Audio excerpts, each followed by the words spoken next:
Yo, what's going on, guys?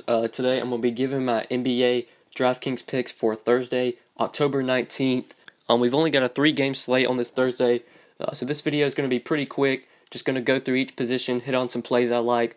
I'm not going to talk too much about the studs plays like Russell Westbrook, Paul George, because you guys know to play studs on these small slates, 3-game slates.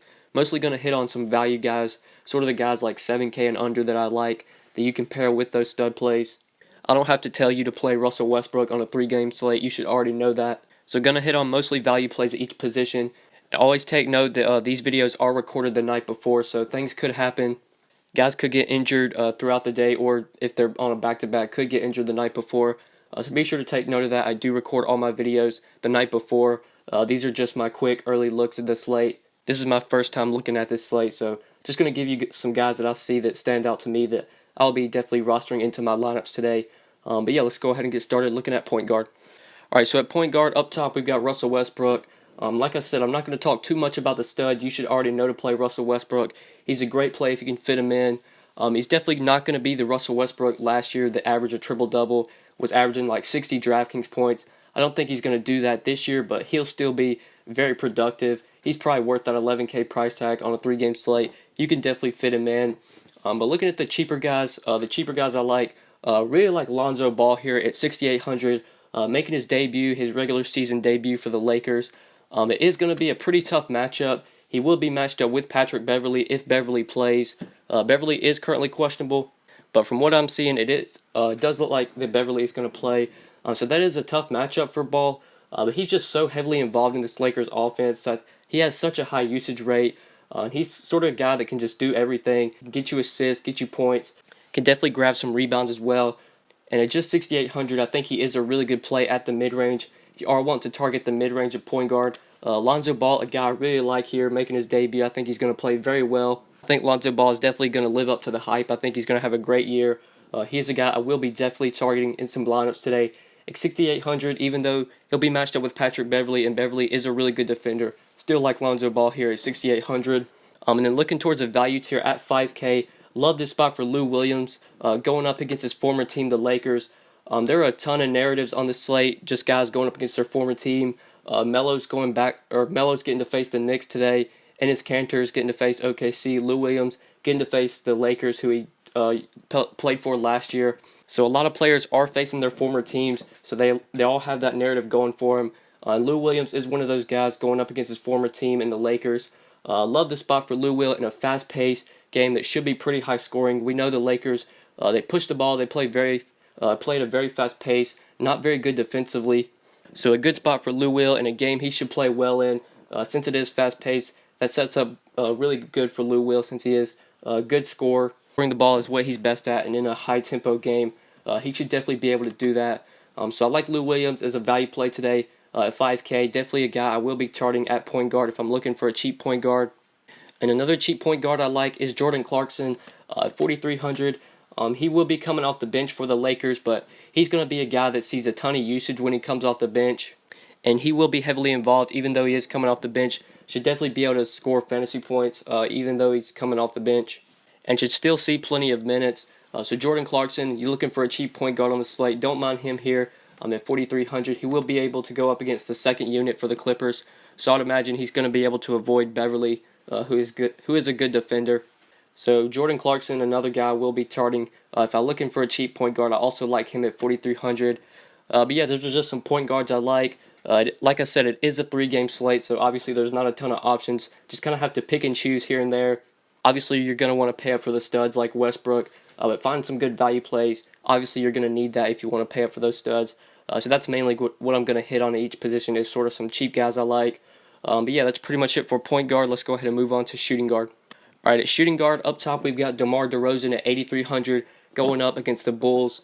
I'm not sure if I'm going to be paying for DeRozan here at 8,300. I think if I'm going to pay it for a guy in that price range, I'll either try and fit in Russell Westbrook, or I'll just go to like Paul George or Carmelo Anthony, who I absolutely love here. Melo going up against the Knicks today. Melo's going to be pretty much a lock for me. He's probably one of my favorite plays on the slate, a guy that I will be jamming into lineups. So I'm not sure if I'm going to be able to personally fit in DeRozan here, but obviously a good spot. The Bulls just are going to be so bad this year. Probably going to be one of the worst defensive teams. So guys like Kyle Lowry and DeMar DeRozan are definitely in play, especially on this small slate. You really don't have many options, so DeRozan's in play if you can fit him in. And then looking for some cheaper guys, like Tim Hardaway Jr. at 5,800, going up against OKC. Now that Hardaway Jr. is with the Knicks, he is going to be heavily relied on. He is going to be a pretty good scorer this year, in my opinion. The Knicks really don't have anyone that can score the ball besides Porzingis and Hardaway, and I guess Enes Kanter. Those are probably the three guys that are going to be doing all the scoring for the Knicks. So I think Hardaway going to see a ton of usage, and he's going to be heavily involved. He should have the ball in his hands a ton in this game. So he's a value play I like at 5,800. We'll definitely have him in some lineups if I'm looking for a cheap guy that I can go with at shooting guard. I do like Tim Hardaway. I already mentioned Lou Will. I think he's a great play at 5K. You can also play him at shooting guard. And then looking for some shooting guards under 5K, Denzel Valentine at 4,900. Going up against Toronto, definitely not a great matchup against DeMar DeRozan. DeRozan is a pretty good defender. But like I said, we're going to need some cheap guys on this small slate. And Valentine definitely fits that. I would imagine that if you need some value plays, you're probably going to go to the Bulls on this slate. Just because their guys are just so cheap. They don't really have any studs in their roster. And guys are going to have to play minutes for the Bulls. So you're going to want to target some of them for value. Even though they're not very exciting to roster, they're very cheap. And they're going to have to play minutes. So Denzel Valentine, one of those guys I think you can target for value at just 4,900. If you're looking for a cheap shooting guard, definitely like him. Austin Rivers, should have mentioned him back at point guard, but I think he's intriguing going up against the Lakers. Obviously a very fast-paced game, like I said. And Austin Rivers should be a lot more involved now that Chris Paul is gone. You would imagine Rivers is going to see a lot more minutes.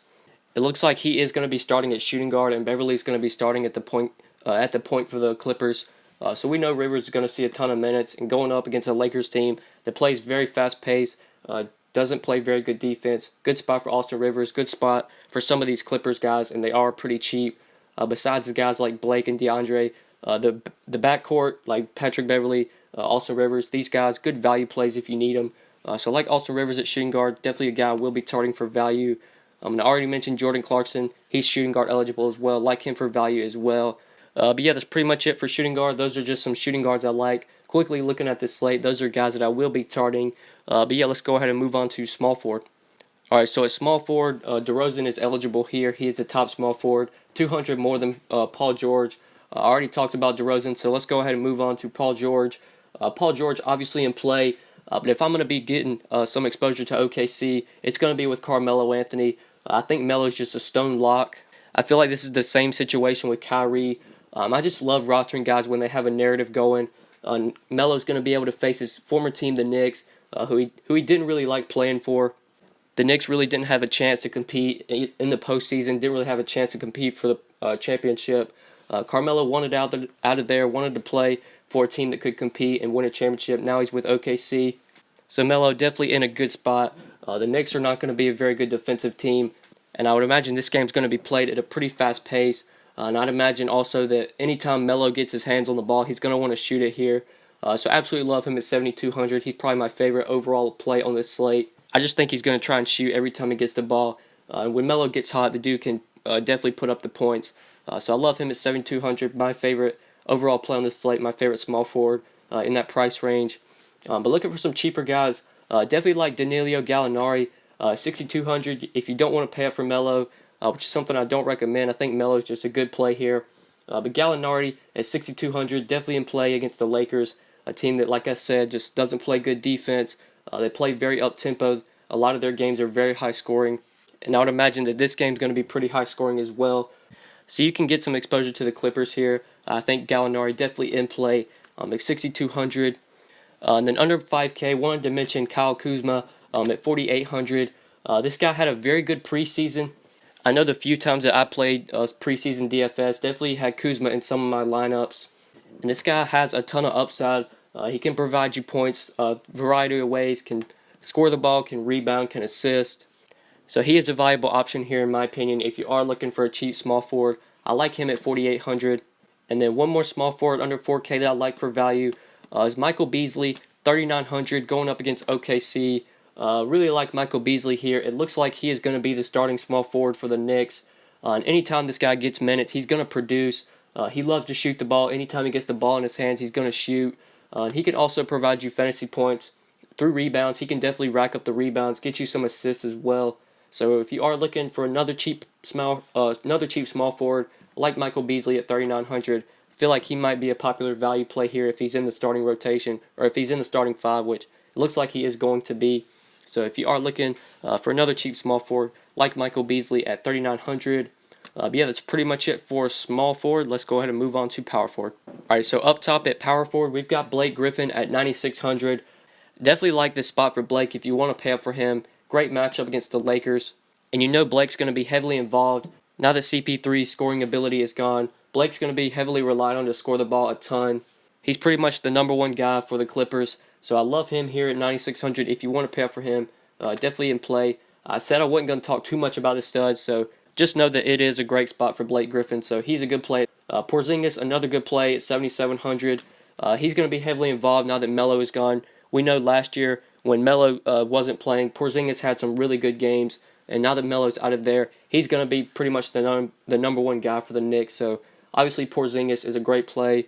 I already touched on Melo. I love him at 7,200. My favorite overall play on the slate.